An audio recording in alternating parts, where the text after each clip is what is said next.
সংগ্রামী সদস্য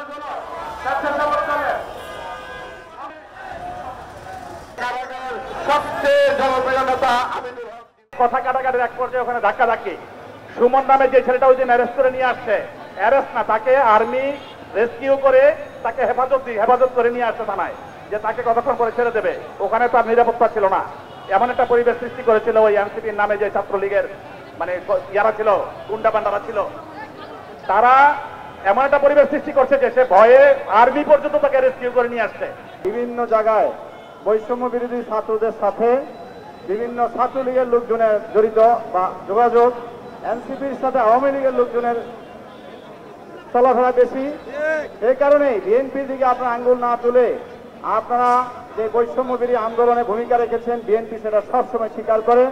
আর আমাদের মহানগর উত্তরের সংগ্রামী আহ্বায়ক অত্যন্ত পরিশ্রমী নেতা, উনি রাজনীতিতে না আসলেও পারতেন, উনি অনেক ভালো জায়গায় থাকতেন। আজকে এই দল মহানগরের দায়িত্ব নেওয়ার পর ও ঢাকা মহানগর উত্তর বিএনপি অত্যন্ত শক্তিশালী এবং সুশৃঙ্খল। যেখানে অন্যায় হচ্ছে সেখানেই উনি ব্যবস্থা নিচ্ছেন মহানগর সিনিয়র নেতৃবৃন্দকে সাথে নিয়ে। অতএব আমরা তার বিরুদ্ধে যে অপপ্রচার, এই অপপ্রচারের নিন্দা জানাচ্ছি।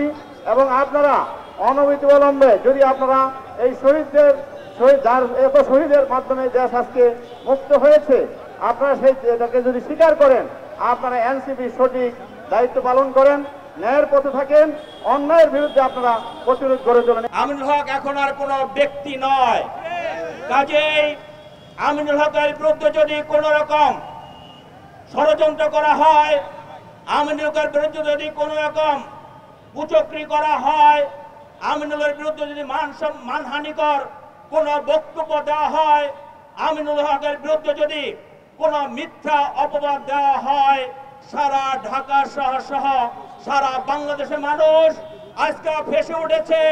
আমি বিশ্বাস করি যারা আমিনুল হকের বিরুদ্ধে এই অপপ্রচার করবে তাদের সমূলে নির্মূল করা সময়ের ব্যাপার মাত্র।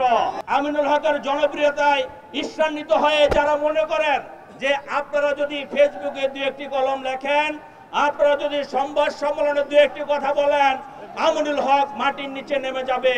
বোকার স্বর্গে বাস করছেন। আমিনুল হক যদি 14 হাত গর্তে ঢুকে, আমিনুল হককে বাংলাদেশ জাতীয় দলের নেতা কর্মীরা মাথায় তুলে রাখবে। তারা ঘোড়া পার্টিতে মাছ শিকারের চেষ্টা করতেছে। আমি এনসিপিকে বলবো, আপনারা আপনাদের নিজের চরকায় তেল দেন। আমরা অন্যের দোষ আমিনুল হকের গাড়ি দিয়ে আপনারা রেহাই পাবেন না। মাত্র 1 মাস হয় নাই আপনারা দল গঠন করেছেন, শুরু করে দিয়েছেন চাঁদাবাজি, টেন্ডারবাজি, গরুর হাট দখলের পায়তারা করতেছেন। আমরা কোনো অবস্থায় আপনাদের মাফ করবো না। আমরা এই সরকারের কাছে বলতে চাই, আপনারা সুষ্ঠু তদন্ত করেন। সুষ্ঠু তদন্তের মাধ্যমে যদি যারা অন্যায় করবে তাদের বিচার করেন, আমরা তো আপনাদের পাশে আছি। আর যদি অন্যায় করেন আপনাদেরকে ছাড় দেওয়া হবে না। স্বৈরাচারী শেখ হাসিনাকে বাংলাদেশের জনগণ আন্দোলনের মাধ্যমে দেশ ছাড়তে বাধ্য করেছে।